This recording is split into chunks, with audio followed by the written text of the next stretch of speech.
Salut les amis, c'est une vidéo que, j'ai pris du temps, à faire, je sais pas trop, si c'était important, enfin c'est important pour moi. Mais voilà, il s'est passé, beaucoup de choses ces dernières semaines, en moi, heu, que je ferai en plusieurs étapes. Heu Une conversion personnelle et des pèlerinages. Heu, Ce sont 2 choses séparées, mais l'un nourrit l'autre et donc aujourd'hui, je vais vous parler de ce qui s'est passé, dans mon cœur ces dernières années, hem et ces dernières semaines. Heu, Peut-être que ça pourra vous aider à avancer dans la foi et à trouver un minimum de paix. Donc voilà, il s'est passé des choses, depuis que je suis très, très jeune. Il y en a que ça ne toucherait pas évidemment, mais moi comme je suis un peu plus sensible et fragile que les autres, ça a eu des conséquences. Dont la dépression, chronique, voilà, découle. C'est pas pour rien qu'on tombe dans ce genre de maladie.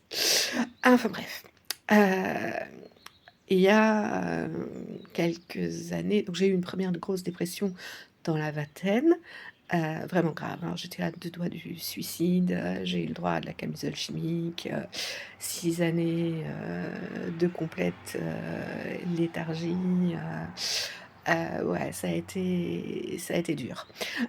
J'en suis sortie, j'ai repris des études, j'ai suis remise à travailler et puis, d'autres événements, parce qu'en fait, je pensais que j'étais guérie et donc j'ai repris ma vie, comme j'avais envie de la faire je me suis épuisée et puis les événements, vous savez, la vie n'est pas un long fleuve tranquille malheureusement et donc, bah, voilà, je me suis écroulée à nouveau, quelles qu'en soient les raisons, voilà, c'est pas important. Enfin, c'est important pour moi, mais vous, ça vous aidera pas. Enfin bref et là-dessus, mon père meurt et donc j'essaye de trouver, j'étais pas encore au fond du trou, mais je sentais bien que voilà, le surmenage était là, le burn-out avait dû s'installer, j'étais plus en état de travailler, mais j'étais pas encore, dans la dépression totale, je pouvais encore m'en sortir avec les plantes, heu, même si, j'ai été remise en invalidité. Heu, mais j'ai quand même essayé, au milieu de tout ça, de me reconvertir dans la naturopathie île-de-gardienne. Mais j'avais pas l'argent pour faire la grande école, hem, qui se trouve en Bretagne, là, à l'Institut Île-des-Gardiens, qui est extrêmement solide, une formation vraiment intéressante, solide, heu, scientifiquement, voilà, c'est vraiment bien. Du coup, je me suis rabattie sur une autre école, qui a été une bonne initiation, je dirais, mais c'est que de l'initiation de mon point de vue. Je me serais jamais prétendue naturopathe après, après avoir lu, enfin après cette formation 5 week-ends, c'est pas suffisant, vraiment pas et mais à l'issue, lors d'un de ces week-ends, il y a une dame qui me dit: «Oh toi, tu es en colère». Je sais pas d'où elle a sorti le truc. Toi, tu es en colère. Je me suis pas sentie en colère. Je ne me rendais pas compte que j'étais en colère. Il y avait de quoi. Il y avait vraiment de quoi vu tout ce que voilà. Mais j'avais l'impression d'être une personne très paisible, heu, parce que j'avais tellement appris à refouler mes émotions, à garder la tête froide, parce que face à certaines personnes, il faut garder la tête froide, pas rentrer dans l'émotion et histoire de pas perdre ses moyens et parce que c'est la seule façon de s'en sortir, hein. Voilà, que j'avais fini par oblitérer toutes mes émotions et les émotions qui s'expriment pas, elles vous tuent. Voilà, faut que vous le sachiez. Donc à un moment donné, il faut les regarder et il faut les prendre en charge et s'en occuper. Je vous dis pas de tout casser, hein, mais il faut admettre qu'elles sont là et faire avec. Bref, j'étais en colère depuis très, très, très, très, très longtemps, depuis l'enfance en fait et je ne m'en étais pas rendu compte. J'avais tellement refoulé cette colère que, elle n'existait pas pour moi. Vraiment, c'est incroyable. Je dis pas que j'avais pas, parfois, beaucoup de violence dans mes pensées, qu'il peut m'arriver d'être dure dans mes propos, heu, mais d'ailleurs encore, hein, mais j'avais pas compris que c'était cette colère qui était derrière. Donc il a fallu donc ça c'était arrivé, après la mort de mon père en 2016, donc je dirais 2017, ouais 2017-2018, cette année scolaire-là et bon, j'étais hyper surprise, vraiment je comprenais pas de quoi cette dame me parlait et puis, ben, j'ai pris le temps, de réfléchir avec aussi un accompagnateur, spirituel, et oui effectivement j'étais en colère. OK, heu, bon et alors on fait quoi? Voilà, c'est la question. J'ai pas trouvé le moyen d'évacuer cette colère. Pour moi la colère, cette colère venait des autres, heu, était dirigée vers les autres. Et puis, enfin une personne en particulier, ma mère, et puis bon du coup un certain nombre de personnes qui n'ont pas aidé à calmer les choses. Et ensuite, voilà, c'est resté comme ça pendant, des années, heu, psychothérapie, accompagnement spirituel, Compostelle, voilà, j'ai pas oui, la colère était là, j'ai fini par admettre que cette colère était là. Mais elle se calmait pas pour autant et ça continuait, ça continuait, ça continuait. Et puis, ces dernières semaines, pendant le carême, je raconte des trucs, à une amie et voilà, qui m'ont rongée et elle me dit: «Ouais, mais en fait, tu es en colère contre toi». Et je tombais des nues. Je suis tombée des nues, mais elle avait tellement raison. Vraiment raison. Bon, il m'a fallu quand même, quelques semaines, pour, pour faire le constat à quel point elle avait raison, que, bah, j'ai fini par aller me confesser et le prêtre me demande: «Mais pourquoi es-tu en colère contre toi?» Et le truc, à l'origine, c'est que j'ai trahi mon père. Je sais que c'était pas de ma faute, j'étais une petite fille, enfin 11-12 ans, qu'il y a eu du chantage affectif, des menaces, des insultes, des paires de claques, de ma mère, et qu'au bout d'un moment, j'ai fini par céder parce que c'était pas juste une fois de temps en temps. C'était, ma mère, elle s'acharne quand elle veut un truc, voilà, il y a pas vous laisse pas de répit, et que j'ai fini par faire ce qu'elle me demandait, contre ma conscience. Hein, voilà, je ne voulais vraiment pas. J'ai résisté quand même enfin pas mal de temps, à la mesure de la force que j'avais à cet âge-là, heu et je l'ai fait contre mon âme, contre ma conscience, contre mon amour pour mon père, contre, tout ça. J'ai fini par céder et depuis, ça me ronge. Et puis, du coup, il y a plein d'autres choses parce que quand j'ai fini par céder, j'ai cédé sur plein de choses après. Peut-être pour me punir, peut-être parce que du coup, bah, j'ai cédé une fois, donc il y avait plus de même si j'ai continué à lutter, hein, pour d'autres choses, elle a pas réussi et voilà. Mais, quelque part, je pense que je me suis autoflagellée et l'autodestruction est partir de là. Même si je ne suis pas partie dans des comportements à risque, la dépression, c'est de l'autodestruction. Et donc enfin, c'est comme ça que je le vois pour moi.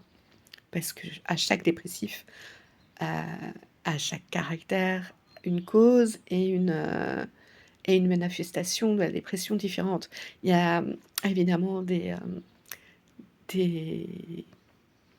des signes cliniques, très précis, mais les causes sont différentes et chacun va manifester sa dépression en dehors des causes physiques de manière différente. Heu, Ce qui fait que c'est très compliqué, pour l'entourage. Voilà, vous avez une personne dépressive, elle va réagir comme ça, l'autre, elle va réagir autrement, faut voilà, ça c'est le caractère et l'histoire de chacun. Enfin bref. Donc je prends conscience de ça. Je prends conscience que l'origine, c'est ça. Et je sais que ça m'a poursuivi toute ma vie. Enfin, j'ai jamais été en paix avec ces actes-là. Et un jour, je l'en ai parlé à papa peu avant sa mort. Et il a fait une telle tête que j'ai rien dit de plus. Je lui ai pas dit tout le reste, tout ce qui avait pu se passer avec maman, tout. Voilà, parce qu'elle s'est pas arrêtée là, hein. Il n'y avait pas que ça. Il n'y avait pas que sa colère contre papa. Et que j'ai rien dit d'autre, j'ai pas posé plus de questions, j'ai plus jamais abordé le sujet. Mais je pense qu'il a réalisé qu'il était passé à côté. Voilà, qui ont été retirés de la laisser mon éducation à maman. Je pense aussi une guerlasse, parce que voilà. Je crois qu'il n'avait pas compris ce qui se passait sous son nez. Et donc, il a réalisé ça, et c'était quelques mois avant qu'il meure, et j'ai bien vu qu'il avait plus le goût de vivre. Alors, ça avait commencé avant, hein, mais je pense avoir enfoncé le clou. Donc ça aussi, c'est pas toujours simple à vivre. Enfin bref, donc je vais voir un prêtre là, peu avant Pâques, je me confesse, pour être toute propre à Pâques, et c'est là le pouvoir de la confession, vraiment. Donc je me confesse de cette histoire, et de cette colère contre moi, et puis je dis parce qu'il s'est passé ci, il s'est passé ça, enfin bref. Donc le prêtre me fait en plus une prière de délivrance, et ma paroisse, c'est pas des chachas, mais le curé, c'est un curé de paroisse diocésain, tout ce qui est anormal, mais il est très sur le charisme. Il y a des prières de guérison dans ma paroisse, par les frères, hein, toutes les semaines. Donc je suis allée plusieurs fois. Donc je pense que petit à petit Dieu m'a travaillé. Et donc voilà, je me confesse. Et donc prière de guérison du prêtre, du vicaire. Et puis voilà. Et dans les heures qui suivent, je me rends compte que je suis sereine. Que un poids énorme est tombé de mes épaules. Que je respire. Je sais pas comment vous dire. C'est libéré. Vraiment libéré. Alors, je suis pas guérie, hein, mais c'est le jour et la nuit. Vraiment, le jour et la nuit. Et donc, évidemment, c'est pas parti du jour au lendemain, j'ai encore des réminiscences et tout ça, mais maintenant, quand je pense au passé, j'ai plus cette rage qui me prend, j'ai plus le cœur qui est tordu de douleur. Enfin, je sais pas si vous vivez ça, mais moi, quand j'avais la mémoire d'un événement qui me revenait, ça me torturait encore pire que sur le moment. La mémoire avec les conséquences que ça a eu, parce que sur le moment, vous voyez juste l'émotion, mais quand ça vous revient, vous voyez toutes les conséquences. Et, même si vous y pensez pas, c'est là, dans la tête, hein. Donc, c'est apaisé. J'ai plus cette torture mentale quand je repasse aux événements du passé. Et là, je me rencontre. J'étais très, très, très en colère contre ma mère.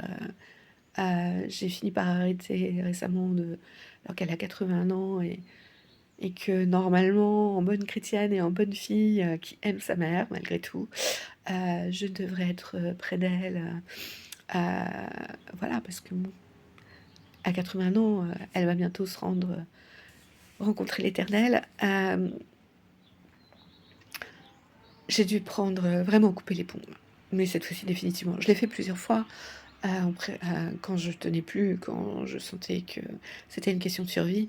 Mais en fait, elle change pas, elle veut pas changer, je le sais, j'ai fini par le comprendre, l'admettre, que donc la seule chose à faire, c'est de me préserver. Au bout d'un moment, voilà, et il faut choisir, heu, entre elle et moi. Heu, j'ai fini par comprendre des devoirs envers moi, dont acte. Heu et c'est chrétien, enfin, Dieu nous dit dans les commandements: «Aime ton prochain», enfin, aime Dieu de toute ta force, de toute ton âme, toute ton allégeance, enfin bref, de tout ce que tu es. C'est le premier commandement. Le deuxième, c'est: «Aime ton prochain comme toi-même», mais comme toi-même en premier. Si tu ne t'aimes pas, tu ne peux pas aimer les autres, ou en tout cas, tu vas mal les aimer, mal faire les choses. Ça va pas partir du bon endroit et ça va pas se manifester de la bonne manière et tu risques de faire beaucoup de dégâts. J'en ai certainement fait. Heu, donc en fait, heu, le premier devoir qu'on a après Dieu, c'est envers nous-mêmes. Et parce qu'on a accompli nos devoirs envers nous-mêmes, on peut les accomplir envers les autres. C'est ce que j'ai fini par comprendre ces derniers mois. Donc, j'ai coupé avec maman, ce qui a été très douloureux parce que faire le deuil d'une personne que l'on aime, comme j'ai dû faire le deuil de papa quand il est mort, c'est pas facile. Mais faire le deuil d'une personne que l'on aime, qui est toujours vivante, je crois que c'est encore pire. Voilà. Et je vous cache pas que j'ai vraiment souhaité sa mort, d'en être débarrassée une bonne fois pour toutes. Je n'en pouvais plus. J'étais dans une fureur, heu et je demandais à Dieu de l'emporter. Je ne pouvais plus. Je sais que c'est pas très charitable du tout, et contraire à l'amour filial, mais vraiment, au bout d'un moment, trop c'est trop. Et quand je me suis confessée, de cette colère envers les autres, dont je me confessais très régulièrement, mais maintenant de cette colère envers moi, je viens de m'apercevoir que je ne souhaite plus sa mort. Je m'en suis aperçue hier.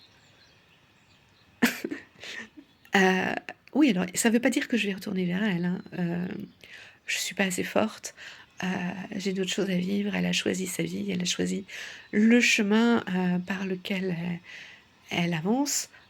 Elle se trouve, elle est très satisfaite d'elle-même, donc elle a pas besoin de se confesser, elle donc elle changera jamais.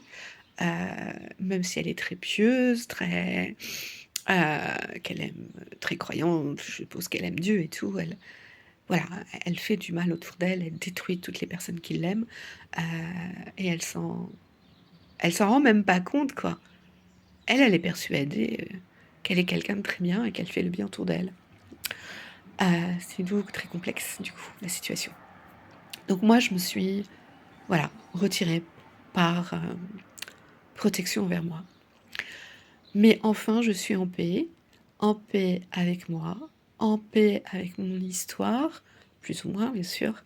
Ça revient de temps en temps et ça reviendra, mais maintenant je sais, quoi faire et quand les mémoires reviennent, et qu'il y a des tentations de colère qui reviennent, je dis: «Non, stop, ça suffit». Je Au nom de Jésus, je renonce à cette colère. Au nom de Jésus, je renonce à ces esprits de culpabilité, de tout ce qui vient, comme on m'apprend à le faire dans ma paroisse, et c'est très puissant, très, très puissant. Il y a aussi, Seigneur, donne-moi ton shalom. Shalom, c'est la paix, mais pas la paix, au sens, psychologique, mais la paix spirituelle, la paix du cœur, pas la sérénité, mentale, c'est bien au-delà. Il y a aussi une prière, enfin, le chapelet à la miséricorde divine, inspiré par sœur Faustine. Hem, je ne sais pas si vous connaissez, tous les premiers vendredis du mois, heu, il y a, à l'église Saint-Sulpice à Paris, une soirée à la miséricorde divine et si vous êtes parisien, allez-y, vous allez ressortir, heu, il y aura un avant et un après dans votre journée. Et peut-être pour plusieurs jours et plusieurs semaines et peut-être une conversion totale. Heu Mais si vous ne pouvez pas vous y rendre, euh, il y a une chaîne YouTube, euh, Association de la Miséricorde Divine, où ils retransmettent tous les premiers vendredis du mois ces, ces soirées en direct. J'essaierai de vous mettre le lien en description. Donc voilà, n'hésitez pas. Parallèlement, il s'est passé plein d'autres choses parce que vous savez bien que en tant que chrétien, faire une vidéo YouTube où vous parlez de votre foi, de comment elle se manifeste dans votre vie, vous savez bien que vous allez subir des attaques et des persécutions. On est au courant, Jésus nous a prévenus, d'ailleurs il était le premier à le vivre, et ça me faisait très peur. Pour ça que cette idée de chaîne, ça fait longtemps que j'y pense, mais j'avais un peu freiné les cas de fer parce que, voilà. Mais à un moment donné, j'ai plus dire non. Et, et pendant le carême, en mars, le 24 mars, très exactement, entre la Saint-Joseph et l'Annonciation à Marie. Saint-Joseph, c'est le 19 mars, et l'Annonciation, c'est le 25 mars, sachant que je me suis consacrée à la Sainte Famille, et que la Sainte Famille veille sur moi, du coup, voilà, c'est assez récent. Et donc le 24 mars, entre les deux, je rêve, je suis toujours en train de me raconter des histoires dans ma petite tête. J'ai toujours été une rêveuse, et particulièrement quand je conduis, et j'allais dans la ville à côté de chez moi qui a une demi-heure de route. Et pendant cette demi-heure de route, je me revoyais jeune fille, genre 17-18 ans, et j'imaginais une engueulade avec ma mère monumentale, et que je claquais la porte. Je faisais une fugue. Et que je partais loin. Je voulais juste voilà, partir le plus loin possible, et que à force de mettre un pied devant l'autre, sans but, je finissais par arriver en Normandie, et que j'aurais pu aller à droite. Il se trouve que je suis partie à gauche, et que j'ai fait comme ça le tour du monde, en longeant la mer.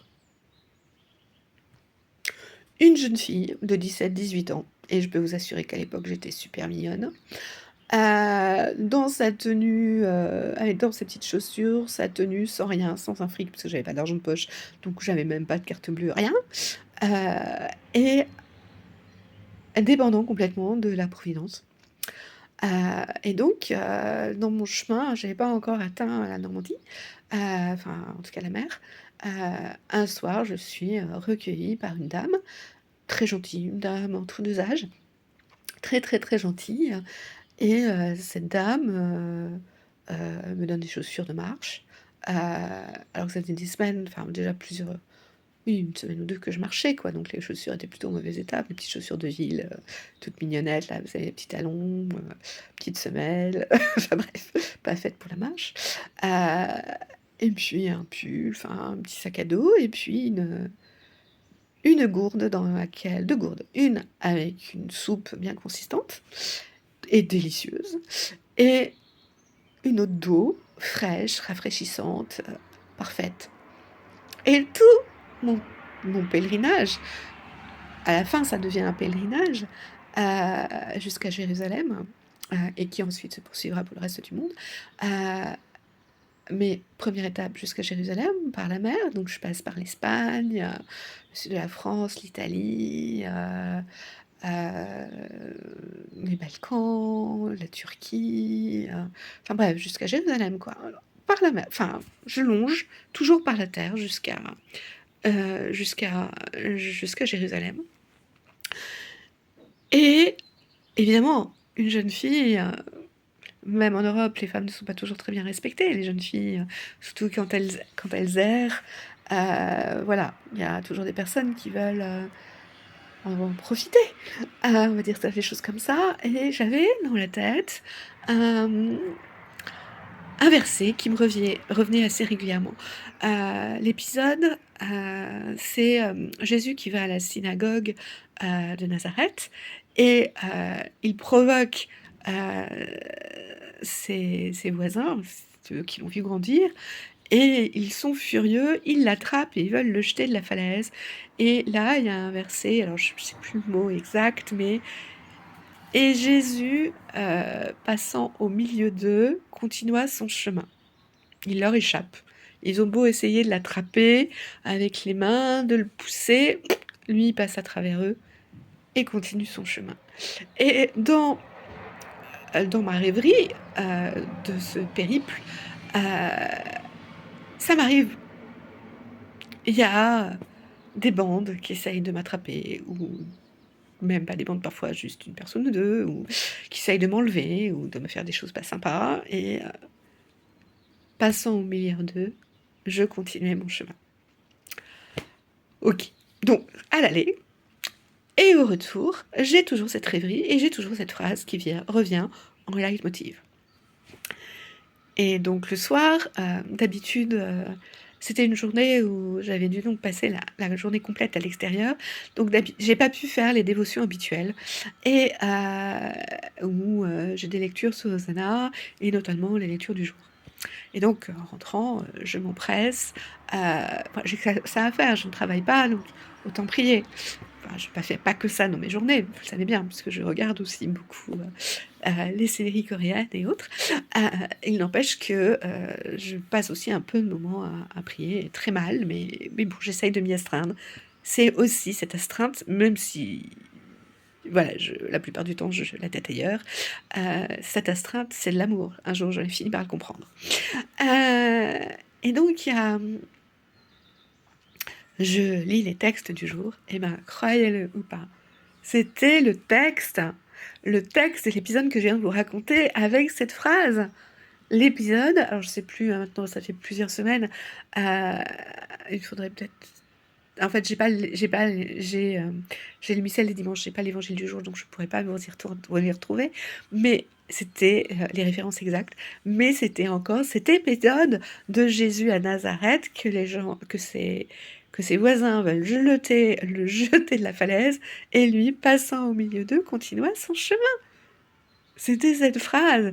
Et c'était Jésus qui me disait « N'aie pas peur, je suis là, je veille sur toi, il n'arrivera rien. Et même s'ils essayent, ils n'y arriveront pas. » Ça m'a libérée aussi. Donc maintenant, je n'ai plus peur. Je vais continuer de témoigner de ma foi de différentes façons. J'ai des projets. Bon, après, je vous en parlerai que quand ils se réaliseront, mais vraiment, j'en ai. Et ben voilà. Pour ce qui est des petits pèlerinages que j'ai fait ces dernières semaines, une vidéo est prête, et dans ma tête en tout cas. Il faut que je prenne le temps de la... Il va falloir que je fasse des montages, parce que j'ai des photos. Pas toujours, mais j'ai des photos. Et là aussi, c'est passé des belles choses. Et donc, je vais le partager avec vous. Voilà, il faut que j'ai le courage, que je me bloque du temps, que j'éclaircis bien les choses. Voilà, j'espère que cette vidéo vous aura aidé. La foi n'est pas un long fleuve tranquille. Son chemin personnel est plein d'embûches, mais quand Dieu nous veut, il nous veut. Voilà, Hildegard dit que nous sommes à la fois corps, âme et esprit, ce que le catholicisme a un peu mis de côté, la partie esprit, pour se contenter sur le corps et l'âme, et elle a oublié l'autre composante. Mais pour Hildegard, c'était très important, et pour pouvoir être en bonne relation avec Dieu, il faut que nous soyons en bonne santé sur tous les plans de notre existence. Le corps, c'est facile. Hein, voilà. Si vous êtes en bonne santé, vous pouvez plus facilement être heureux, et louer Dieu. Votre âme, c'est votre psychologie. Évidemment, si vous êtes au fond du trou, c'est compliqué de louer Dieu. Mais si vous êtes en bonne santé de corps et d'esprit, c'est plus simple. De corps et d'âme, c'est plus simple. Et l'esprit, c'est ce qui nous relie à Dieu. Là où le Saint-Esprit, la transcendance en fait, là où a lieu la transcendance. C'est une composante qui est encore très présente dans l'orthodoxie, mais que l'Occident confond. Elle confond à fusionner l'âme et l'esprit, alors que pour Hildegard, ce sont 3 choses différentes. Et voilà. Je pense que Jésus est en train de guérir mon âme. Alors le corps, il y a encore du boulot, parce que j'ai de l'arthrose dans le dos, et là j'ai un genou, je peux plus descendre les escaliers, c'est atroce. Mais bon, là aussi, il s'est passé des choses. Je vous en parlerai sur la vidéo sur mon pèlerinage, parce que voilà, sur mes petits pèlerinages là, de ces dernières semaines, puisque voilà, c'était beau, et ça s'est conclu dimanche. Et peut-être qu'il y aura d'autres choses encore, mais pour l'instant, le petit périple de ces dernières semaines, j'ai vraiment été bénie de Dieu. Voilà. Bon, c'était mon petit laïus qui part un peu dans tous les sens. Voilà, force et courage. Dieu est là. Remettons-le à la première place et il s'occupe de tout. Je vous embrasse. Au revoir.